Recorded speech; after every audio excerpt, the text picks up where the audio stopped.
my head.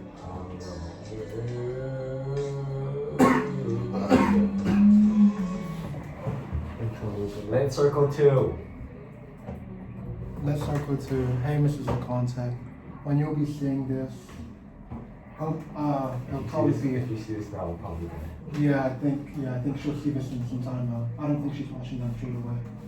But yeah, let's circle to. Let's first of all, Illuminator. Hi, my name is Tai Chi. I don't think they can hear you, Tai Chi. Speak My up. name is Tai Chi. I'm the literal illuminator for today. Hi, my name is Bella, and I'm the theme connector for today. Cameron, literacy critic. Alright. I think I found 5 scenes, but I wanted to focus on the first one of the old man in the bar.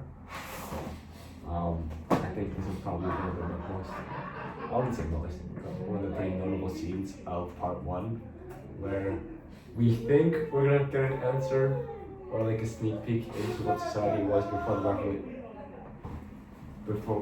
the revolution, but unfortunately, man doesn't remember much significant details.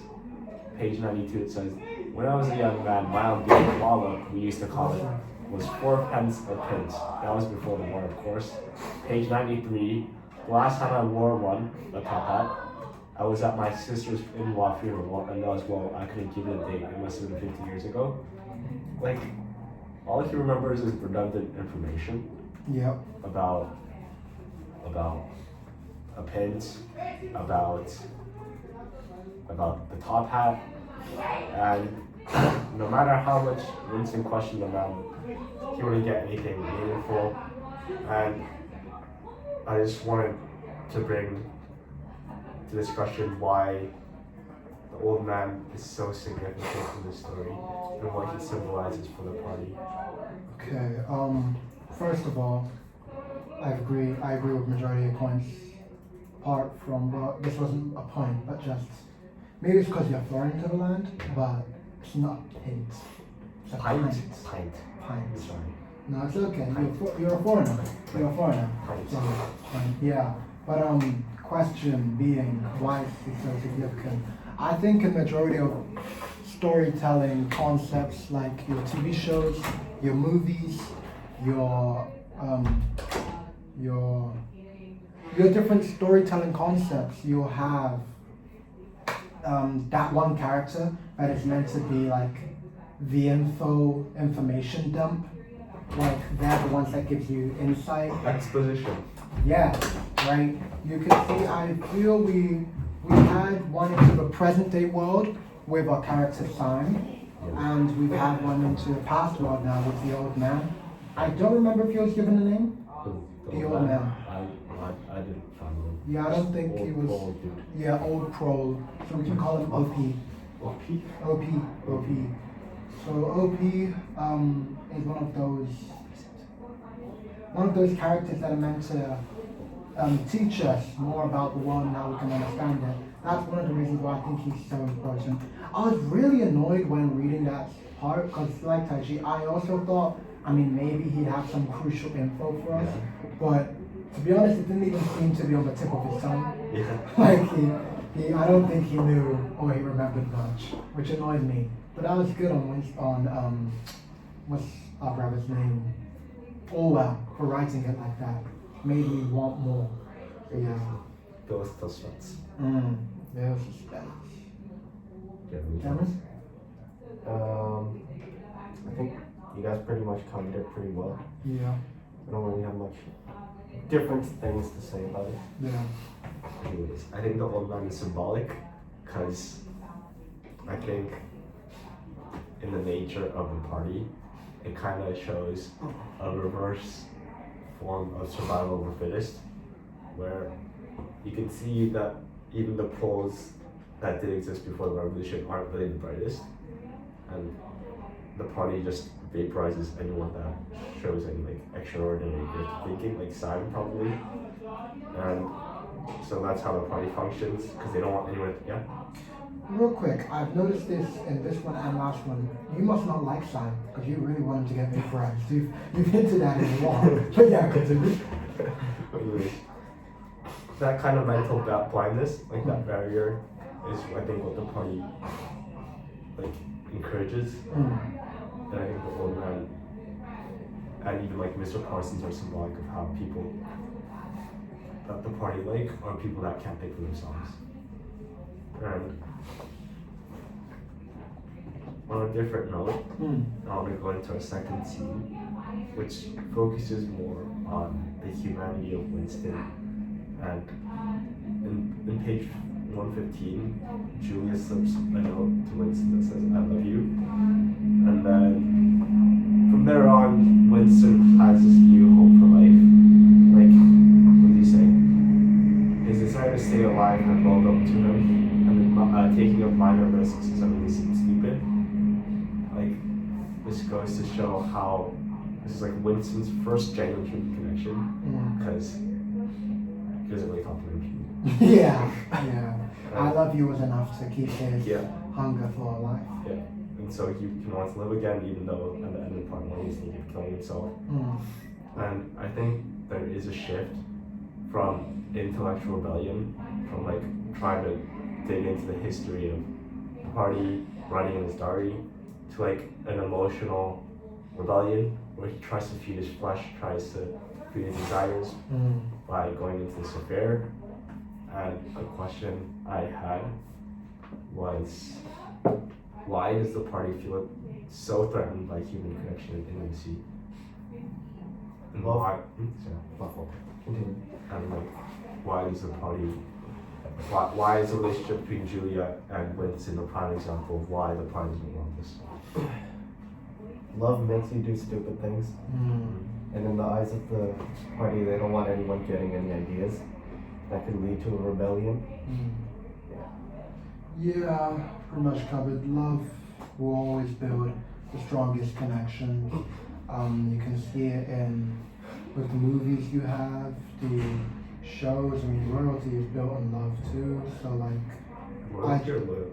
loyalty is built on love.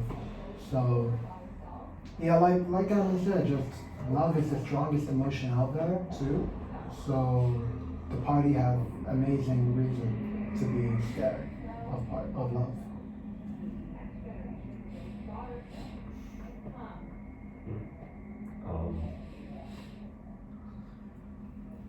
Scene 3 in, was it St. Martin's Church?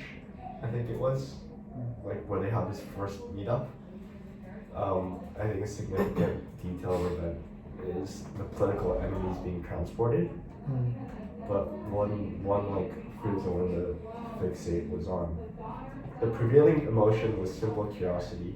Foreigners, whether from Eurasia or East Asia, were kind of strange animals. Like in this scene, the members of the party are openly hating against the political enemies because they've established that the enemies, they've been brainwashed by Big Brother. And the proles, the party doesn't have as much influence on them, so like their first instinct is to stay curious. And I find that very interesting in how violent emotions are not innate, but rather cultivated. And well, what I wanted to ask was, how does making the transportation of political enemies a public event help the party maintain power? How does the what, sorry? Do that? The transportation of political enemies on the trucks Right, yeah. keep the party in power.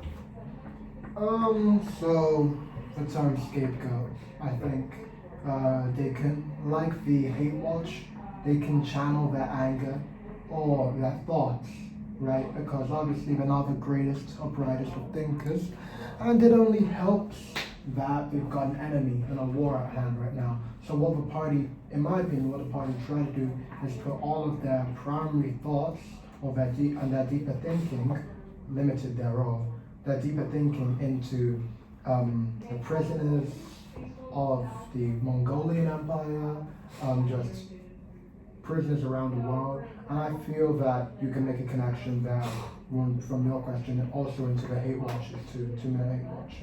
So yeah. Do you think there's a connection between the two? Yeah, I feel the party just really do like to, they're really good at channeling the hate and people's emotion. And it's genuinely, that's a genuine modern technique of brainwashing that being able to do that. Yeah. Cameron? Well, constitutes as a form of propaganda. Yeah. Many countries have done this in the past. Nazi Germany did it with the Jews.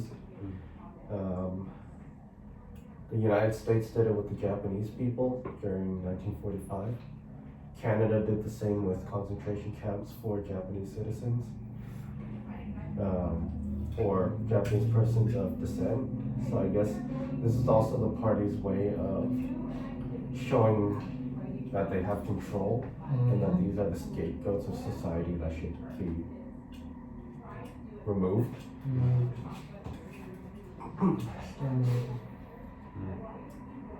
Anyways, next, there are a lot of visual scenes in this part of the book. Yes. The next scene I focused was on Winston's sexual affair with Julia in the bushes. Page 131. His heart leaped. Scores of times she had done it. He wished it had been hundreds, thousands. Anything that hinted at corruption always filled him with a wild hope. Who knew, perhaps the party's run under the surface. Its cult of strenuousness and self-denial simply a sham of concealing iniquity.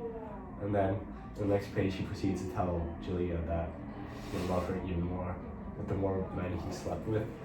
Cause She sleeps with.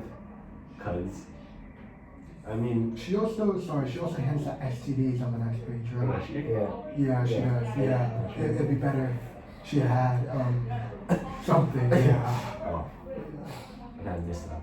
But anyways, finding out that this isn't Julia's first affair excites Winston, which I don't think is an orthodox thought that comes to mind. But I think this goes to show that the sexual affair is, in a sense, sensual, but it also transcends that, and it goes, Symbolic.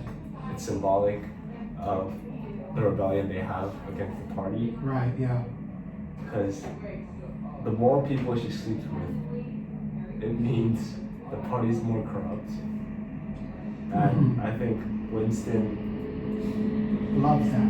loves that. Like, he wants the party to be corrupted. He wants to believe that Big Brother can be taken out. Yeah, and I think, and then on page 139 to 140 it says, there was a direct, intimate connection between chastity and political orthodoxy, for how the fear, the hatred, and lunatic credulity which the party needed in its members be kept at the right pitch, except bottling down some powerful instinct and using it as a driving force. So the party knows that sexual desires is what they're rebellion, and I mean that's seen in Winston's and Julia's rebellion. But why? Like, I know you've mentioned that like having a sexual desire is dangerous, but why? Like like you said, it channels loyalty away from Big Brother. But I don't know, like, what do you think is the connection between the party's wishes to suppress sexual desires and also like ruining the ideology or like the concept of families and having children turn against them? Like, I think there's a correlation, but I want to hear you. So I think first of all, we can build upon the fact that when it comes to sexual desires, let's take monks for example. Monks refrain from sex. Multiple different reasons. Some people, let's do celibacy, right? Celibacy, multiple different reasons, right? Christianity, just different timing. Discipline. Discipline is the one I want to highlight, right? And that not having sex is a form of discipline because you're distinguishing and you're making a difference between your mind and your flesh, the spirit and the flesh, right? And I feel that maybe Big Brother, because I can't say the party because that would be contradictory at this point, since the party are the ones that also have sex. So maybe it's Big Brother that's the virgin, but who knows? So it's just a bit strange, but I think Big Brother uses it as a form of discipline. He tells people to not have sex, so they are more disciplined and they are more focused because sex will breed love, in a sense. I wouldn't know, of course, but sex breeds love. So I think you can make a connection there with sex, love, discipline. Big Brother wants discipline in his people, but it's a contradictory law because the party members that are having sex and they're the ones that have to hide that they're having sex. The pros don't. So, yeah. But how does that connect to family and how? I mean, breeding, right? Love is family, and breeding is sex. So, But like that emotional connection between parents and children, I'm pretty sure that's not entirely sexual. Like or love, but hey, life in general. I think maybe there must be a pathway blocking my brain. Cameron, you've got anything? Can you repeat the entire question again, please? Like the party hates sexual desire, but then the party also hates family. I think there's an element of desire in that, but Desire from who? like for sex, Yeah. there's a desire to have sex. But then in family, I don't think that. I don't know how to phrase it. Because sex and family are related. No, I'm saying I think the ideas of the party trying to suppress sex and like the concept of family are related because they both, I guess, are for the party's absolute like regime.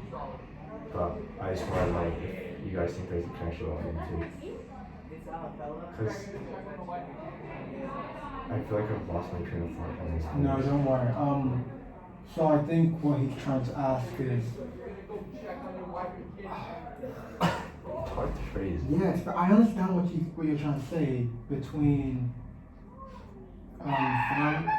family and sexual desire, but then you know what? Maybe something's blocking us right now. Let's move on to the next question, and we can revisit that at the end. Is that it? We can go next. Sure. Okay then. One more scene, scene 5. One more scene. Their sexual affair in the room above Mr. Carrington's shop. Yes. Oh, that's actual fact. Sorry? Is that the other scene? Yeah. The show? They have like 2 affairs. Like Mm. more. Yeah. Kind of like Would we call it plural affairs or just one of them multiple different encounters? That's true. It's their only room without a touchscreen. So I guess it's significant in the fact that it's a space where the party cannot interfere with. It's like where they actually have freedom for once. And the room does have like relics, like the glass paperweight and the painting, which date prior to the party itself, and this gave Winston a sense of history and nostalgia. But what does the room symbolize for Winston's desire for a life outside of control by the party? I think a safe haven where curiosity, freedom of speech, and no those two, well, mainly curiosity, where curiosity is not frowned upon but even enlightened, right? Where there is something called the mysterious, and it's not a bad thing to be a little curious of the mystery, right? Unlike in this current world. I think he just wants the freedom to explore. He wants to know what happened. Guess you could say it's a natural instinct to be curious. And because that is suppressed, he wants even more. Yeah. Right. Yeah. Anyways, I think the question I was trying to ask was there's platonic relationships as a, Okay. right? But then there's also sexual desire. And in a way, they're two different things, but in the part they're both equally big threats. What is the connection between this two? I think that's what I'm saying. Between platonic and sexual? Yeah. And why there's such a threat to the party. Like, I think there's more than just love.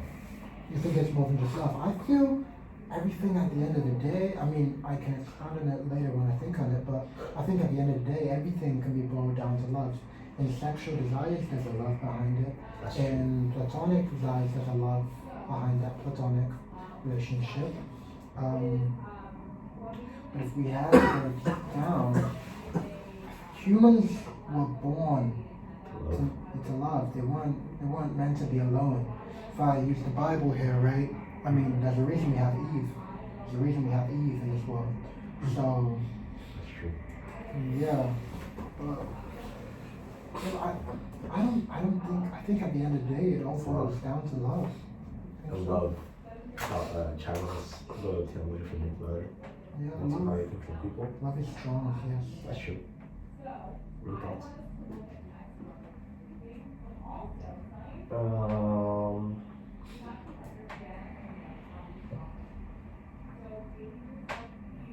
I think that's really it. Mm. Because the party cannot control love. It's an emotion. Can't really be controlled like that. Can't force someone to love someone. Yeah. And you also really can't force someone not to love someone. Can't force someone to love someone. Yeah. Yeah, okay. I think that's all of your things. That's all my points. Yeah, Do you have no. anything to share? No, move on to thinking actor. So, surveillance and privacy. So, in chapters 7 and 8, Winston is his thoughts on state. Thought crime does not entail death. Thought crime is death, right? And I think we've been covering thought crime for a while now, but connection I'd like to make. Thought crime is just surveillance in general, and how surveillance is all around us. We've got Google, Meta, TikTok. I mean, they've all got surveillance on you. You've got facial recognition on your devices. You've got National Space Agency, let's say, spying on you. You've got China's social credit system. So I mean, it kind of blurs the lines between what is public in your life and what is really private. So just as the telescreens do in 1984, and there are mics that pick up straight.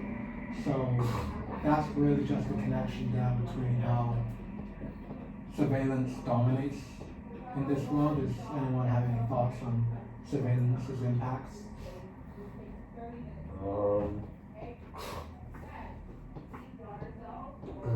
Because, I mean, it is pretty open and shut though, right? Like, it's surveillance. How we have different companies that spy on us, right? I don't want to use the word spy, but I feel spy has a negative connotation to it, so I'm going to use it. So, yeah, but I think for surveillance and privacy, that's fine. My next one is hope, right? And I think it was right at the beginning. If there is hope, it lies in the pros.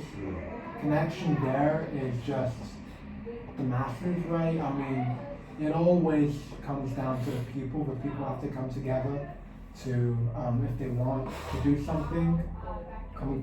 One example I found of just when masses came together, you had Black Lives Matter and the Arab Spring, just how multiple people came together. I feel like boycotting could also be used as a less effective example, right? It's still, I think, one of the bigger ones, but it's less effective.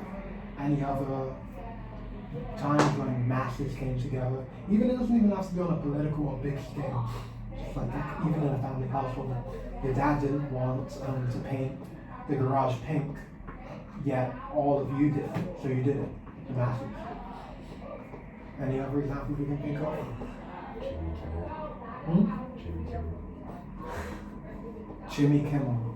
Yes, Jimmy Kimmel. Jimmy Kimmel. If you didn't hear, Tai Chi was saying Jimmy Kimmel earlier.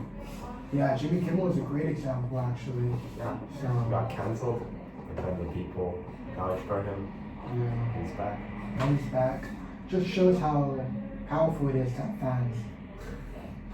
My third one is rebellion through desire. Through Julia throwing herself into rebellion by saying, I'm good at staying alive, with her sexuality being a weapon against the party's control, I guess. Like she said before, like Cameron said before, just how she uses her body in a sense to fight the fight, and how Winston, I guess, agrees, like, yeah, the more people you sleep with, I mean, that just shows, like, you're corrupting people, and that's fighting the good fight. And connections that you can make are when, let's use China's one-child policy, when people have not followed that. I guess you could say that's fighting the good fight, in a sense, using your body to, Do more. Yeah, go against the party, you know? I mean, there are some other examples were Nazi Germany's racial purity laws, also with apartheid racial purity laws in South Africa. So yeah, But in terms of rebellion itself, I think Julia and Winston have slightly different motives yeah, as to why they're rebelling. mm, I think Julia's in it more for personal desire. The mm, fact that she had an affair with, well, like a 6-year-old guy, yeah, and then many more people to count before Winston. Like, she's in it to rebel for her personal desires, her sexual desires. But then, on the other hand, I think if Winston was fully in it for his personal desires, he would be a bit upset if he found out that he was sleeping with, I don't know how many people, a lot of people. But instead, he finds, I don't want to say, he does find pride in it. Or maybe that's a sexual turn on, fast. I wouldn't say turned on, but like he finds he's elated by the fact that Elated, okay, yes. he's very Yeah, elated. elated. Joyous is insane. That's just elated, yeah. Elated. He's very elated by the fact that she slept with like so many people. I think that's because his motive is behind the actual collapse of the party instead of just his personal desires. And I think that shows in the relationship. His sexual desire is a bit more intertwined with a philosophy. With Yeah, that, yeah. The more people you sleep with, the better. It's not very orthodox. I'd Yeah. say. Yeah. I think he'd like polygamy in a sense. I don't know. But moving on. Weird. We can move on. Illusion of freedom. Sex. Winston and Julia rent the room above Mr. Charrington's shop as a safe haven, symbolized by the glass paperweight, as he mentioned before. Sorry. This mirrors how oppressed groups often create temporary hidden spaces of resistance, from hidden press networks, Nazi Germany, and such, right? One of the most common examples would have to be Anne Frank. Oh, like in the closet. Not in the Yeah. closet. The attic. Attic, yes, Anne Frank. Cameron, you know of Anne Frank's story, right? Yeah. She hid in the cupboard in Mm. the attic. Yeah. Okay. We found. She died in the concentration camp. Yeah. Oh wow, that's the connection that Anne Frank had a diary, right? Oh, Winston also had a diary. Winston also had a diary, guys. Yeah. So is he gonna end up like Anne Frank? That is a connection right there. Connection. Both Winston and Anne Frank had diaries that futures are already laid out for each other. So yeah, an illusion of freedom, right? Using hidden spaces to use for your diaries. So yeah, I'm actually gonna have to do research on that to see if Orwell did that on purpose. But wasn't this book written in 1984 or 85? 48. Wow. I think something like that, right? Some like that. I'm sorry, Mr. Conte, I cannot remember. You said it in class, but I just can't remember. 49. No, it's 1948 because he slipped. He's published Yeah, in but I'm telling 47. you. Yeah. Oh, so he started writing before you. Cameron, you can go. No problem.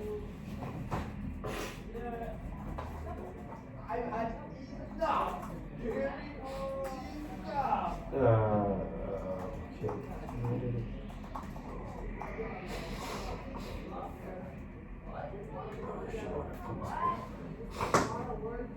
So, I did literacy critic.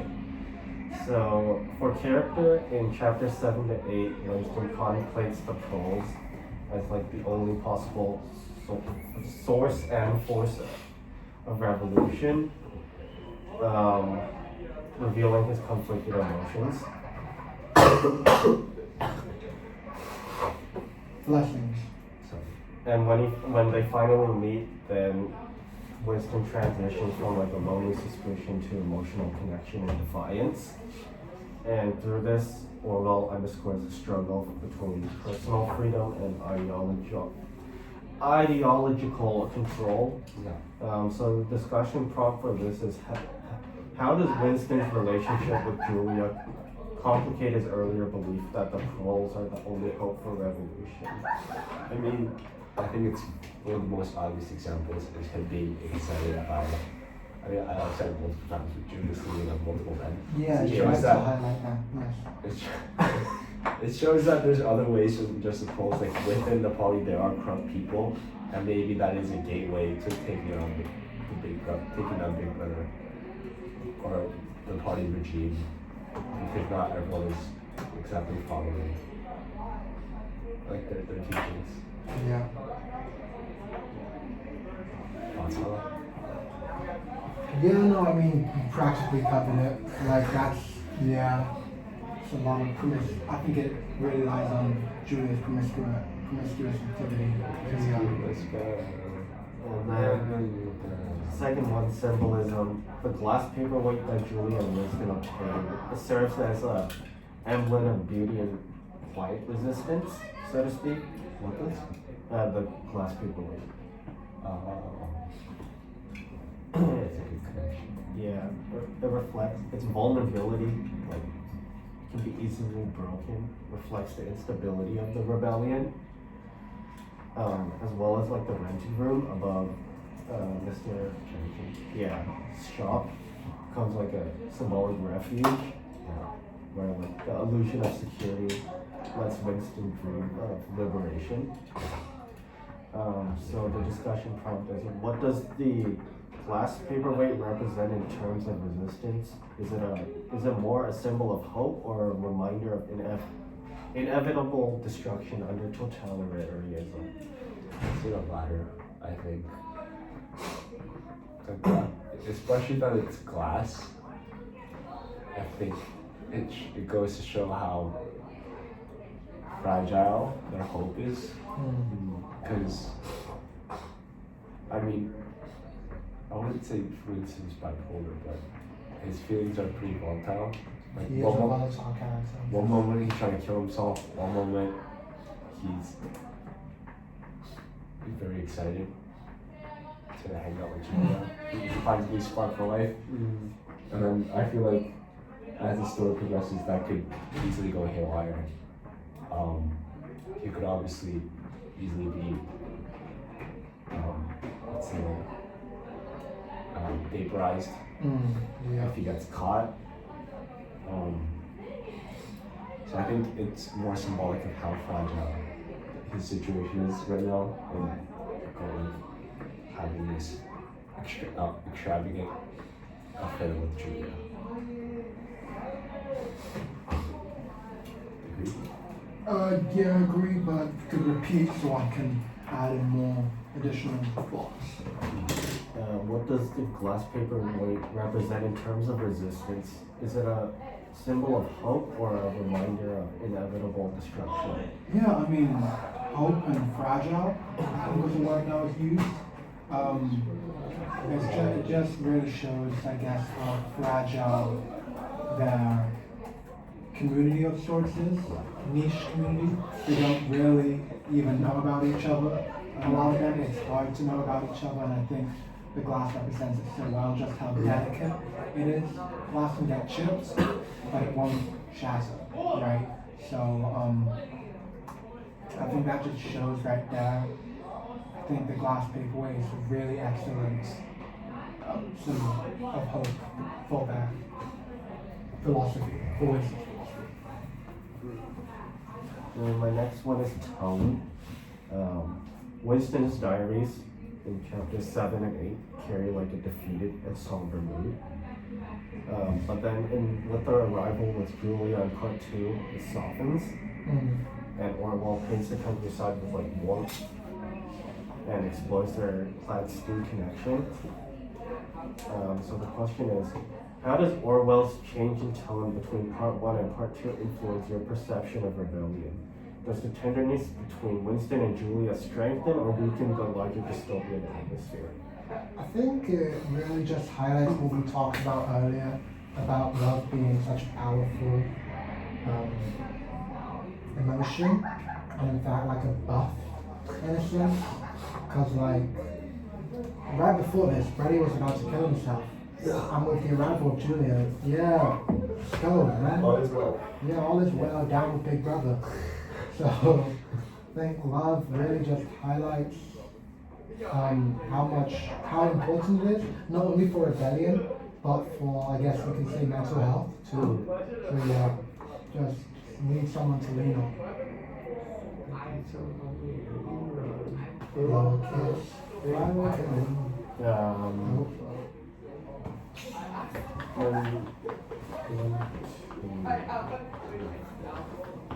So then, vocabulary, Orwell's nuanced, which is a word from psychology that we should know. Yes, it is.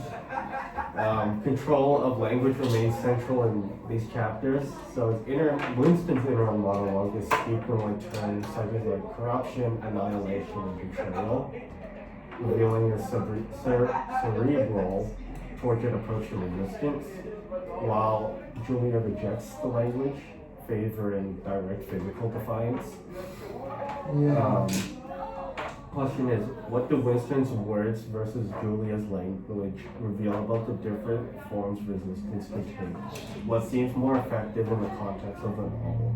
I think we kind of brushed past this topic before, in the sense that you could say personal desire for Julia's, and how Winston's is more a philosophical thing. I think Winston's more about fighting the inner fight, and he is one of those characters that when it comes time, then he'll show his true colors and be like, yeah, I'm a big brother, but for the time being, his timid, weak self will just be doing it, whispering amongst himself in the shadows. And Julia is the one that's really making an impact here, because she is crumbling the party empire bit by bit, man by man. Yeah. And then like the last one, we're running out of time. Julia and Winston.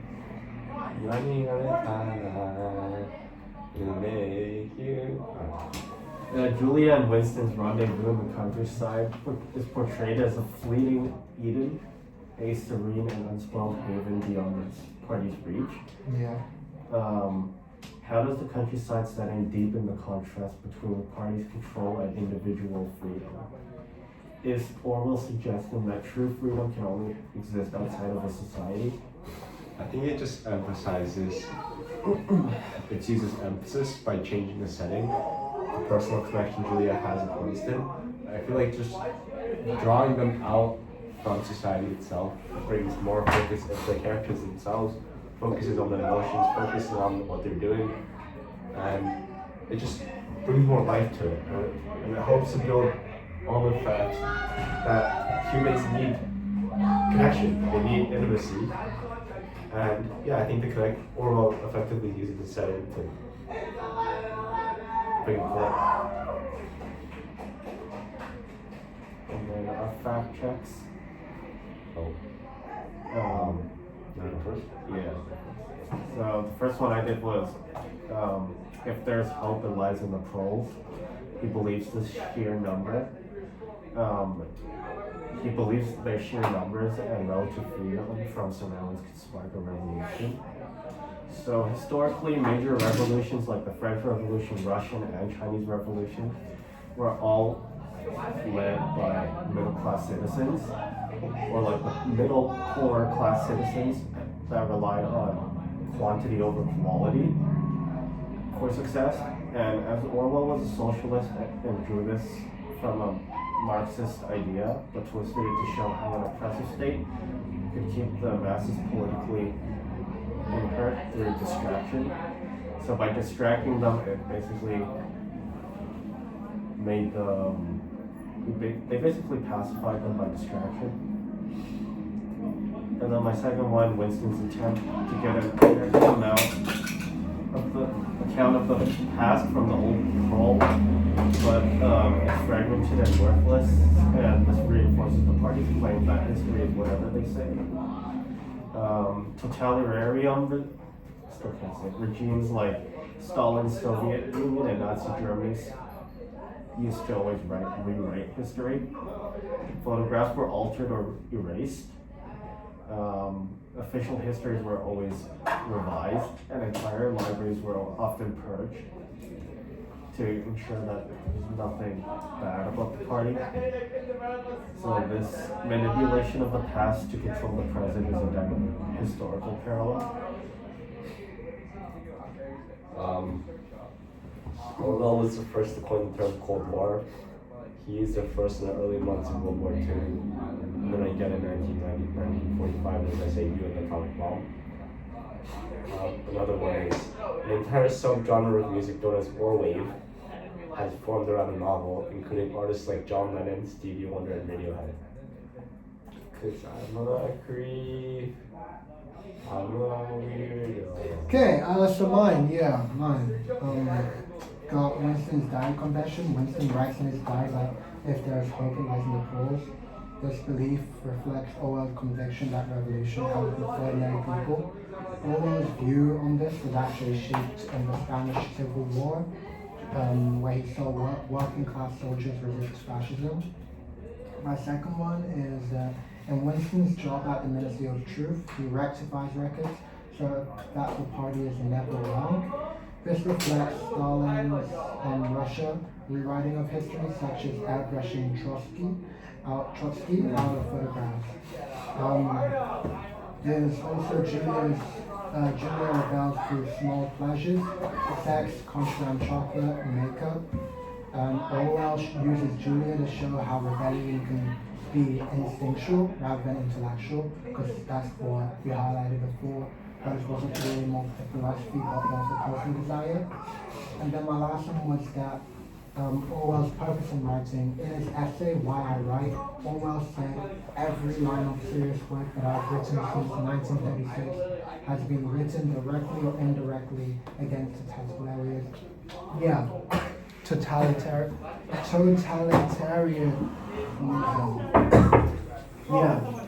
Who was that? Thank you. And I think that is a wrap. Do you want to end us off?